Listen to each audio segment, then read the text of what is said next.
Good afternoon, internets. Well, I posted a video this morning and I had a very great response on it from a viewer named David, and David asked some questions about Las Vegas and Southern Nevada in general, and I decided to answer that right away because I happen to know a lot about things to do in Las Vegas and Southern Nevada in general. First things first, David, you said you aren't very interested in gambling, but you do want to see the Strip. All right, I feel that. I don't gamble, but if you've never seen the Las Vegas Strip, it's pretty cool. There are many new and interesting ways to get completely hammered on the Strip.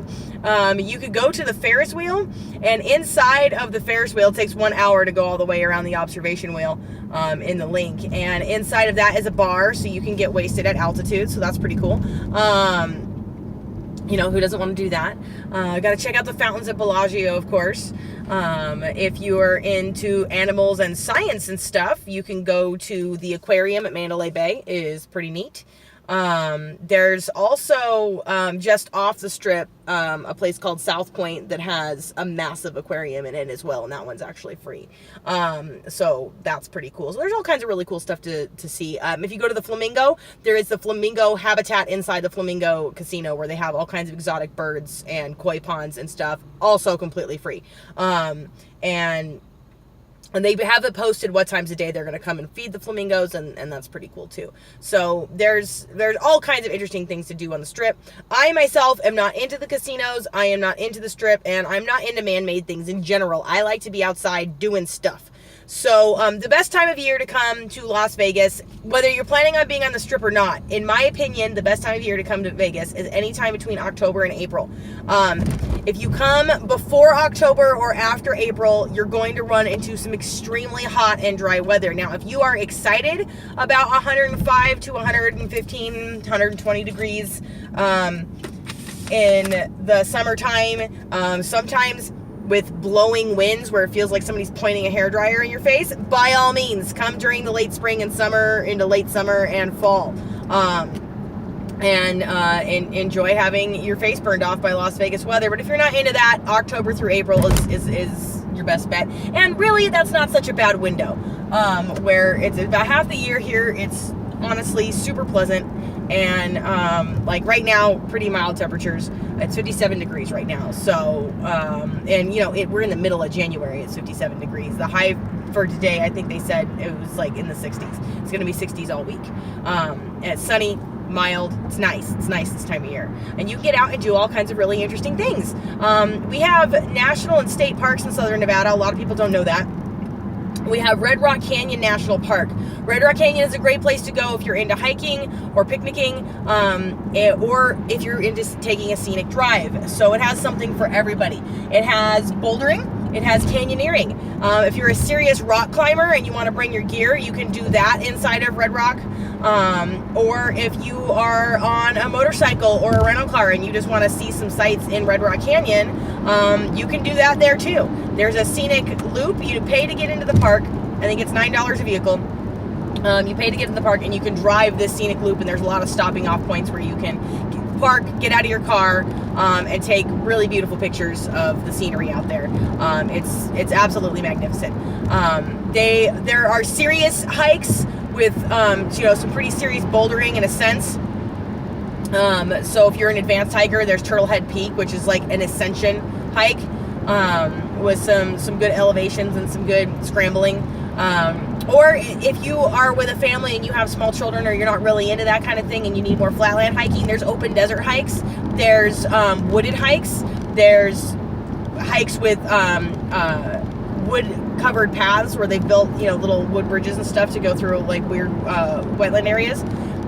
Red Rock has it all. It has all kinds of things, and I've done a lot of hiking in that place in particular. If you happen to be an advanced hiker and you come here during the summer and you need to cool off, I recommend going to Red Rock Canyon because it's always 10 degrees cooler than the rest of, you know, this area out here. And there's a canyon in there called Icebox Canyon, and there's a hike that goes from the start of the canyon all the way into the end of it. I think the hike itself, it's not that long. It's really only like 2 miles all the way to the bottom of it.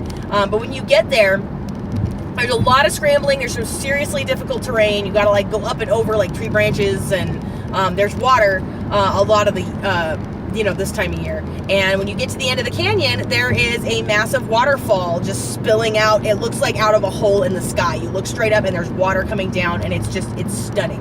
And when you live in the desert, you don't get to see like natural bodies of water running very often, so that's a nice little oasis to go to, and it's worth the sweat. It's worth the effort out there.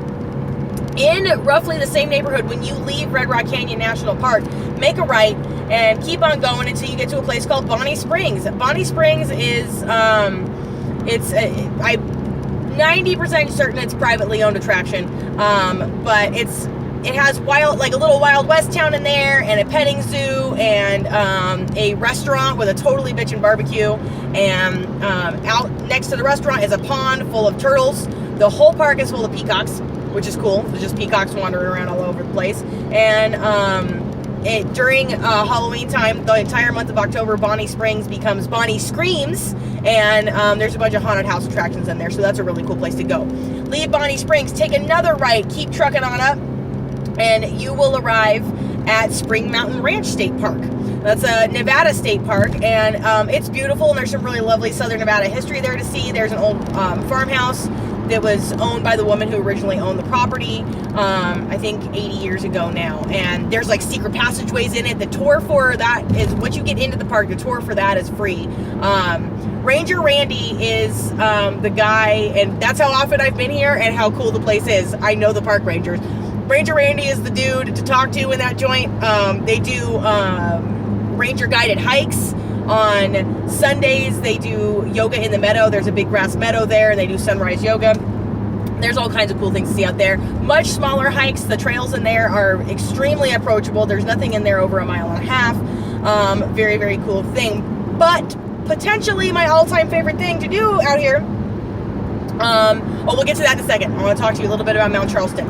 A lot of people like to go to Mount Charleston. It's about 40 minutes to 1.5 hours away from Las Vegas, depending on where you're at in Las Vegas. I'm in Henderson, so it's a little longer for me, about 1.5 hours to get there. Now, there's a lodge up there. There's, again, really beautiful hiking. Mary Jane Falls is probably my favorite hike on the mountain. It's just straight switchbacks and zigzags all the way up, but again, at the payoff, the end is a really totally bitchin' cool waterfall and a big cave that you can go check out and all kinds of cool stuff.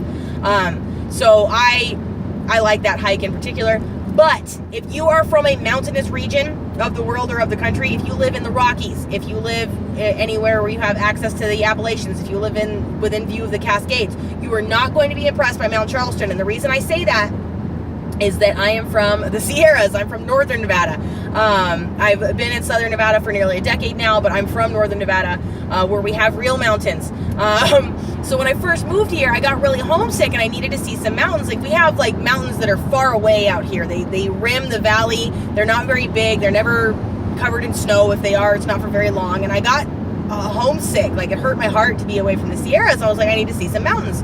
So a good friend said, hey, we have mountains here. I'm going to take you to Mount Charleston. And we got to Mount Charleston, and I appreciated the thought, guys. I really did. I loved being thought of in that way, and having somebody take the time and resources out of their day to take me someplace. It was wonderful. That having been said, when I got to Mount Charleston, I was disappointed because, like I said, I'm from the Sierras, and Mount Charleston, oh, this is your mountain here? That's adorable. It's just this one mountain kind of split off away from the canyons in the area, and it does get covered in snow. The weather there is legitimately different because there is elevation. They do have ski lifts and stuff there, but it's not the Sierra Nevadas. It's not Lake Tahoe. It's not Mount Rose. It's not the Sugar Bowl that we have up there. It's none of those things. It's kind of its own thing. It's a cool spot. Recommend the food at the lodge. Really, really nice. And the cabins there are shockingly affordable. You can get an overnight cabin, which is great for, a couple of people for about $100. And that's pretty cool. But my very, very favorite thing to do in Southern Nevada is to go to Valley of Fire State Park. Now, if you come to Las Vegas, Valley of Fire State Park is a ways. You're going to need a rental car or to be traveling with somebody who lives here. You need a full tank of gas. Then you need to drive out to Moapa, to the Indian Reservation. When you get out there, you need to stop at the, what's it called? Moapa Paiute Shopping Plaza, I think is what it's called. And when you get into the plaza, you need to go to the bathroom, and you need to load up on snacks if you didn't already. Always try to spend some money, load up on gas, do something in the Paiute Shopping Plaza and support that business, because it's only people passing through there where they get their money. The prices are all amazing. The service is incredible. The selection is good. Always take care of those people out on the res. And then go into Valley of Fire State Park, pay per vehicle, and go check this place out. This is a very famous landscape that not a lot of people know about. I'll explain that. Valley of Fire State Park is such a strange and strikingly beautiful landscape that filmmakers have been using it as backdrop for all kinds of really dramatic scenes for many years. And it very often ends up in sci-fi movies because it's so bizarre. And again, you definitely want to come out to Valley of Fire during the winter months. You don't want to go out there during the summer. A lot of times the park will be closed for heat advisory. You just don't want to be there. But during the winter, it's staggeringly beautiful. My favorite geologic formation out there is a thing called Fire Wave. And it's all split up into these really approachable trails. If you're not a super big hiker, you still need to wear good walking shoes or boots, because of there's a lot of soft sand around, a lot of that soft desert sand that gets blown off the rocks, this pink grainy sand, from the ancient seabed being eroded and blown apart by our winds out there. But there's not a lot of really crazy inclines. You're not going to have to do a lot of scrambling or anything. But go check out Fire Wave. It's truly beautiful, and you can Google it. It's stunning, and it's this formation of rock that it's sedimentary rock that got, you have all these bands and layers of, the pinks and the reds and the bands of rust and everything that run through it from the oxidized iron that we have out here. And then, the sedimentary rock then became metamorphic rock, and changed over time and warped and got folded and twisted up by geologic pressures and tectonic motion, and created this thing that's just, man, you just have to see it to believe it. And the photographs don't do it justice. Go Google it so you can see how bad you really actually want to go see it in person, because it's stunning. It's called Fire Wave in Valley of Fire State Park, and it's just gorgeous.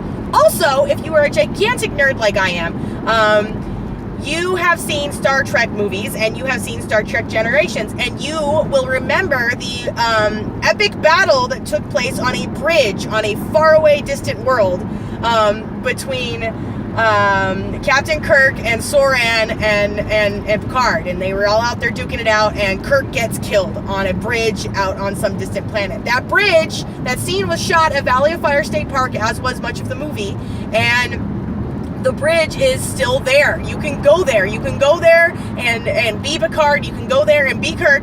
And sorry, I get a little emotional thinking about it. Like, it was hard to watch Shatner take that dive off the... Okay, all right, I'm good now. I'm collected. But anyway, you could go and you could play Star Trek. And why would you not? You would absolutely have to go do that. So please go to Valley of Fire State Park. It's worth the drive. It absolutely is. I know that, David, you asked about things to do in Las Vegas, but Southern Nevada in general. Las Vegas itself, I have a very complex relationship with this place. I didn't move to Las Vegas because I wanted to be in Las Vegas. I moved to Las Vegas because I didn't want to be in my hometown anymore. And I've ended up here, and I've put down roots, and I've built a life.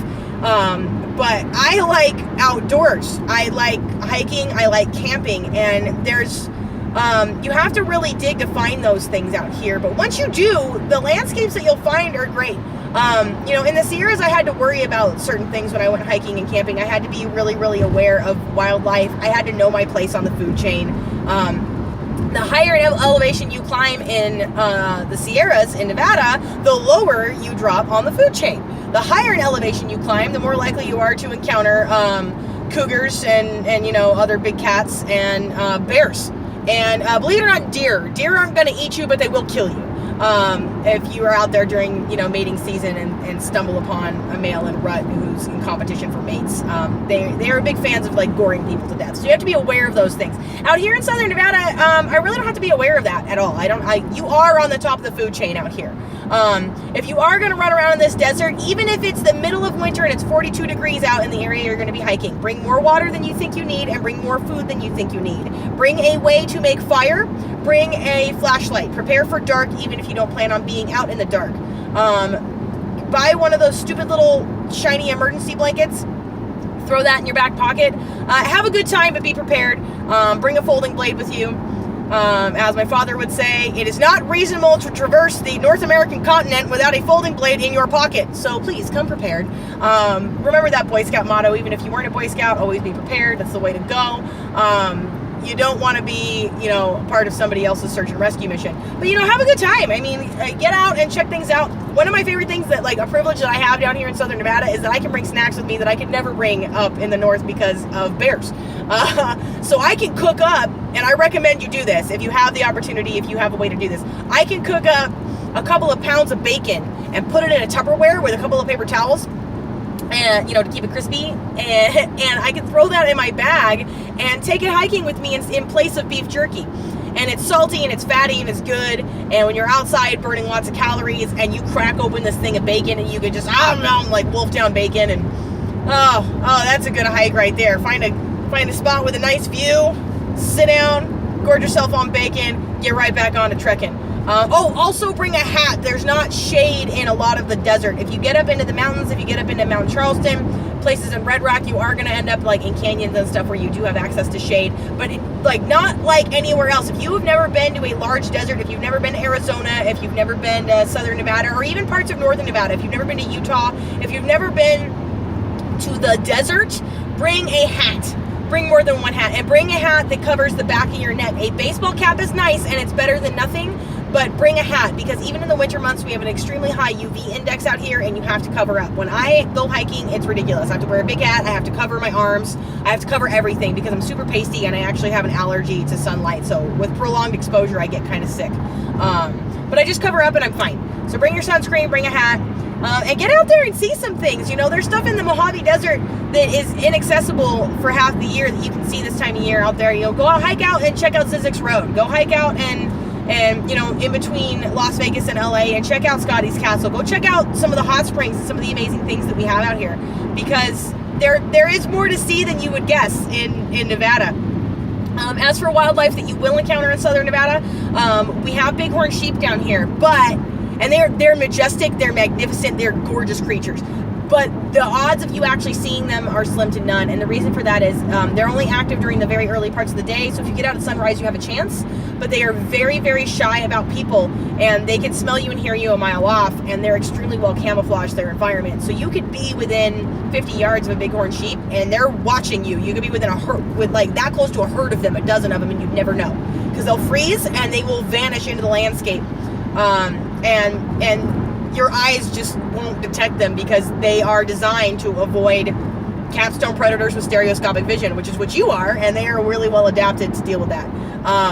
But you will see burros out here. We do have lots of wild burros, and those are cool. Those are basically wild donkeys that you can see out here. They're slow moving. I don't advise getting too close. If they start to approach you, avoid eye contact and kind of walk away so they don't get close and try to hork your snacks or whatever. Don't feed them. Do not feed any wildlife you have out here, because if a ranger catches you, there is a fine, and there should be. We also have wild stallions that you can see just running in herds in the desert, and that's a pretty magnificent thing to see. And we have lots and lots of birds of prey. We have all kinds of red hawks and falcons and raptor type birds out here that you don't have in other places, and it's cool to see them catching the drafts, the updrafts from that hot desert air rising up, and they catch those thermals and do all kinds of crazy acrobatics. We do have bunny rabbits all over the place, all kinds of desert hares. There is the occasional desert tortoise. It is an endangered species. If you encounter a tortoise, do not touch it, do not manipulate it in any way. There are big fines, and plus just don't be a dick. Please don't be a dick out here. But desert tortoise is cool, and they're endangered, so if you see one, snap a picture and be happy and grateful that you got to see that. And we have kangaroo rats, which are weird, speedy little things. We have roadrunners, like roadrunners, which are really cool, and they are as fast and as mischievous as the cartoon might suggest. And we do have coyotes. I have yet to see a coyote in pursuit of a roadrunner, but I hear tell that it does happen, and that I'm always on the lookout to see Wile E. Coyote chasing down the roadrunner out here, and I think that would be pretty cool. But I haven't seen it yet. But I have seen roadrunners, and they're cool. We have wetlands in the middle of Las Vegas. You don't have to leave town to go check out the wetlands. And that's a completely free preserve that you can go to, and it's actually part of our water conservation effort out here, and we have integrated the wetlands into our water treatment facility. So it's a really cool thing to go see, and there's a little museum in there that teaches you how all of it works, and you can go see that for free. The museum's free, and there's walking paths in there, most of which are paved, and little bridges and stuff. But you see a lot of wildlife in there. There's ponds everywhere. There's fish in those ponds. There's birds all over the place. That's where I see roadrunners. There's beavers. There's all kinds of cool stuff. So there's a lot of things to see out here. If you're into the outdoors, if you're into more commercial and man-made events, I wish I had more to provide for that. But honestly, I tend to shun a very large group of people that are all in one place for the purposes of consumerism. It's not what fires me up, and that's not what gets me out of bed in the morning. That's not the kind of thing I want to do on my day off. So I'm never going to be down on the Strip unless I'm seeing a concert that I really want to see. Like, unless I'm at Brooklyn Bowl seeing Modest Mouse or Gogo Bordello, or like maybe I'll head down to the Thomas and Mack if Yes comes to town. I did get to see Yes. That is one of the really cool things about living in Las Vegas, is that big acts come to your town all the time, and you don't really have to stress out about it, because sooner or later, if there's somebody who has a career, they're going to come to Las Vegas. And if it's somebody who used to have a career, don't worry, eventually they'll have a residency in Las Vegas. And although Bruno Mars is apparently doing a residency here and going to be playing on the Strip, and he has like a career that's very current, so I guess that's a thing you can do if you want to do it. But you can, see some of these things. If you're into classic rock, there's a show here called Raid in the Rockfall. If you're into shows in general, we have roughly 300 Cirque du Soleil shows at this point, if you're into that kind of thing. We've got a Beatles themed one, and we've got an Elvis themed Cirque du Soleil, and a water themed Cirque du Soleil. And if you want to see a Cirque show and you can only see one, I actually have a recommendation because I've seen a few of them. I recommend going to see Ka. That's K-A, Ka, at the MGM. And the reason for that is it's the best one. And it's the best one because the show starts the very instant that you walk into the lobby. Before the doors even open, the show has begun. And what I mean by that is there are ushers that show you to your seat, but the ushers are all in costume and they're all in character. And so even the ushers at this particular venue, at this particular event, this Cirque show, are actors. They're talented actors. And you end up having a good time right when you walk in the door. When you get there, it takes place on a one-of-a-kind stage that's hydraulically operated. The entire stage is a massive machine that goes completely vertical, upside down, and the actors climb all over it. Crazy acrobatics happens because it's Cirque du Soleil, but I'm blown away by the stage itself. Again, of course, my favorite one is the one that has the giant machine in it. It's this hydraulically operated stage, but regular hydraulic oil is flammable, and not something that the officials were going to let them put giant tanks of immediately under an audience because of terrorism concerns. So they had to invent special pumps and redo all of their math and stuff, and invent special hydraulics which operated on vegetable oil, which I thought was a great solution to the problem. And they didn't give up on it and built this stage, and it's staggering. This not only the regular things that stagger you about a Cirque show, which is like the incredible athleticism of these people, doing all the things that they do on stage, and the entertainers, but the stage itself becomes a character in the show, and it's just really beautiful. But the hydraulics of the thing are also pretty much silent, and it's just crazy to see this massive machine move around, and it's made of steel, and things shoot out of it, and people jump on top of it, and they will move it vertical and project things onto it. It's amazing. So that, if you're going to go see a Cirque show, I recommend seeing that one.